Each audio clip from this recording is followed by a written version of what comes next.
ஹரி ஓம் வணக்கம். ஸ்ரீ யோகலட்சுமி நரசிம்மர் அருளாசி இல்லம், கோயம்புத்தூர். நீ உன்னை எறிந்தால் யூடியூப் சேனலினுடைய வாசகர் அனைவருக்கும் என்னுடைய அன்பான வணக்கத்தை தெரிவித்துக் கொள்கிறேன். இன்னைக்கு பாத்தீங்கன்னா சித்ரா பௌர்ணமி. இன்னைக்கு நிறைய தெய்வ வழிபாடுகள் எல்லாரும் இன்னைக்கு சிறப்பா சாமி கும்பிட்டுருப்பீங்க. இன்னைக்கு கள்ளழகர் ஆற்றுல இறங்குறதுனால ரொம்ப மகிழ்ச்சியா இருந்தது. நிகழ்ச்சியெல்லாம் பார்த்தோம். இந்த நேரத்துல நம்ம சொல்லக்கூடியது என்ன முக்கியமான விஷயம் என்னங்கன்னா, முக்கியமா இன்னைக்கு நிறைய பேர் ஒரு என்னுடைய சிந்தனையில பார்க்கும்போது குலதெய்வ வழிபாடுங்கிறத ரொம்ப கம்மி பண்ணிட்டாங்க. பொதுவான தெய்வங்கள் நம்ம எல்லாமே கும்பிடுறோம். சிவன் கோயிலுக்கு போறோம், பெருமாள் கோயிலுக்கு போறோம், அம்மன் கோயிலுக்கு போறோம், ஏதோ ஒரு தெய்வத்தை வழிபடுறோம். ஆனா நமக்கு கண்டிப்பா 100க்கு 100 நம்ம பாத்தீங்கன்னா குலதெய்வ வழிபாடுல கவனம் செலுத்தணும். நம்முடைய குடும்பத்துல பல வகையான பிரச்சனைகள் இருக்கலாம். அதாவது ஒரு கல்யாணம் ஆகாத ஒரு பிரச்சனையா இருக்கலாம், இல்ல ஒரு குழந்தை பேர் இல்லாம ஒரு பிரச்சனையா இருக்கலாம், மற்றபடி ஒரு தொழில்ல ஒரு முன்னேற்றங்கள் இல்லாம இருக்கலாம், ஒரு மனசு ஒரு நிம்மதி இல்லாத ஒரு சூழல்ல இருக்கலாம். இந்த மாதிரி ஒரு சூழல் இருக்கும்போது நம்ம பாத்தீங்கன்னாக்கா அந்த மாதிரி ஒரு நல்ல நாட்கள்ல பௌர்ணமி, அமாவாசை, அப்புறம் பங்குனி உத்தரம், அப்புறம் சிவன் ராத்திரி, இந்த மாதிரி நாட்கள்ல நம்மளுடைய குலதெய்வத்தை நம்ம கண்டிப்பா போய் அவங்களுக்கு ஒரு பூஜை பண்ணி அந்த குலதெய்வத்தினுடைய வழிபாடை நம்ம மேன்மை கொள்ளணும். சப்போஸ் நம்ம குலதெய்வத்துக்கிட்ட ரொம்ப தூரமா இருக்கு, எங்களால போக முடியல, எங்களுக்கு எந்த குலதெய்வம்னு தெரியல அப்படிங்கக்கூடியவங்க என்ன பண்ணலாம்னாக்கா, அதுக்கும் சில ஒரு விதிமுறைகள் இருக்கு. நம்ம வீட்டு பூஜை அறையிலேயே குலதெய்வ வழிபாடை நம்ம வாரம் வாரம் வெள்ளிக்கிழமை, செவ்வாய்க்கிழமை, இந்த மாதிரி ஒரு நாட்கள்ல ஒரு பௌர்ணமி, அமாவாசை நாட்கள்ல நம்ம குலதெய்வ வழிபாடு நம்ம என்ன பண்ணலாம்னா மேன்மை கொள்ளலாம். இதுக்கு கருங்காலியில ஒரு ஒரு 3 இன்ச்சு குச்சி இருந்தா கூட போதும். கருங்காலி குச்சி 3 இன்ச்சு குச்சிய நம்ம முறைப்படி சுத்தி பண்ணி நம்ம ஒரு கைப்பிடி அளவு அரிசி எடுத்து அந்த குச்சியில இப்ப நம்ம பிரத்யோகமா அந்த குலதெய்வ வழிபாடுக்குன்னே நம்ம ஒரு குச்சி ஒண்ணு செஞ்சு கொடுக்கோம். ஒரு ஸ்டாண்டோட செஞ்சு கொடுக்குறோம். அது ஒவ்வொருத்தர் விருப்பப்படுறவங்க ஐம்பொன்ல கேட்பாங்க, இல்லைனாக்கா வெள்ளியில கேட்பாங்க. நம்ம அந்த மாதிரி செஞ்சு கொடுக்கலாம்.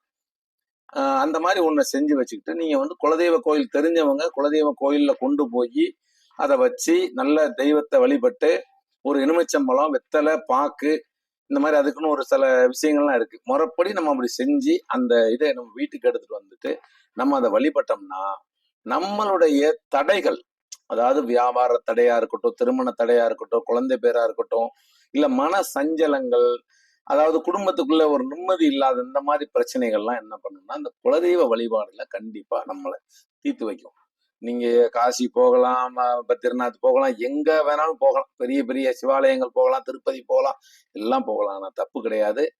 அது நம்முடைய நேரங்கள், நல்ல நேரம், கெட்ட நேரம், நம்முடைய விரோதிகள், சத்ருவால நமக்கு வரக்கூடிய சில பிரச்சனைகள் எல்லாமே நமக்கு தீரும்.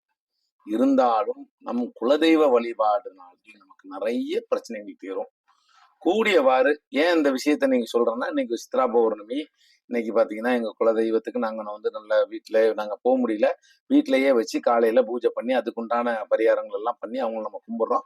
அப்போ என்னுடைய மனசுல பட்டுச்சு என்னன்னா, ஒரு நல்ல விஷயங்கள் நம்ம மனசுல படும் போது 4 பேருக்கு அதை பகிரணும். அதனால நம்ம கண்டிப்பா குலதெய்வ வழிபாடு அனைத்து மக்களும் மேன்மை கொள்ளுங்க. அதாவது நம்ம இப்ப ஒரு புதுசா ஒரு கோயில் கட்டுறோம், அதை பண்றோம், இதை பண்றோம், கோயிலுக்கு அதை செய்யறோம், இப்படி எல்லாம் விட இன்னைக்கு பாத்தீங்கன்னா நிறைய பேருடைய குலதெய்வம் எங்க இருக்குன்னு சொல்லி பாத்தீங்கன்னாக்கா தெரியாது. அந்த பங்குனி உத்திரம், சிவராத்திரி, இந்த மாதிரி சித்ரா பௌர்ணமி இந்த நாட்கள்ல தான் தேடுவாங்க. எந்த ஏரியால இருக்கு, அதுக்கு ஒரு ஒரு குடிசை கூட இருக்காது, ஒரு மண்டபம் கூட இருக்காது.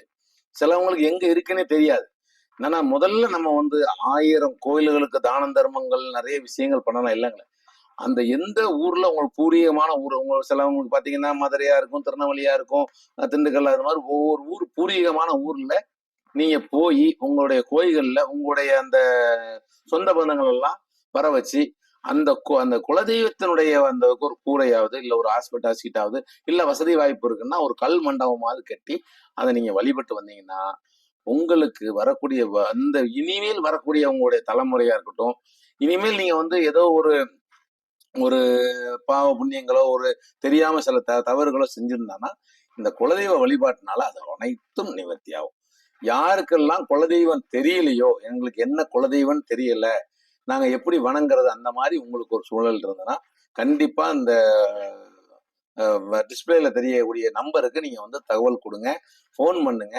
குலதெய்வ வழிபாடை நம்ம எந்த மாதிரி உங்களுடைய இதுக்கு வந்து வரும், அதை நம்ம எப்படி வணங்கலாங்கக்கூடிய விஷயத்த நான் சொல்றேன்.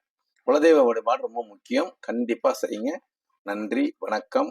யோகலட்சுமி நரசிம்மர் அருளாசி இல்லம், கோயம்புத்தூர் ஆர்எஸ்புரம் டிபி ரோட்ல இருக்குது. கண்டிப்பா வாங்க. நீ உன்னை எறிந்தால் யூடியூப் சேனல் மூலியம் எங்களை வந்து நீங்க கண்டிப்பா எல்லாரும் அந்த பக்கத்தை வந்து ஆதரிங்க, சப்ஸ்கிரைப் பண்ணுங்க. உங்களுடைய சந்தேகங்களை நீங்க வந்து வலைத்தளங்கள் மூலியமா எங்கிட்ட கேளுங்க, இல்ல போன் நம்பர் மூலியமா கூட கேளுங்க. ஆன்மீக சம்பந்தமாக எல்லா விஷயங்களுக்கும் கண்டிப்பா உங்களுக்கு பதிலளிக்கப்படும். நன்றி, வணக்கம்.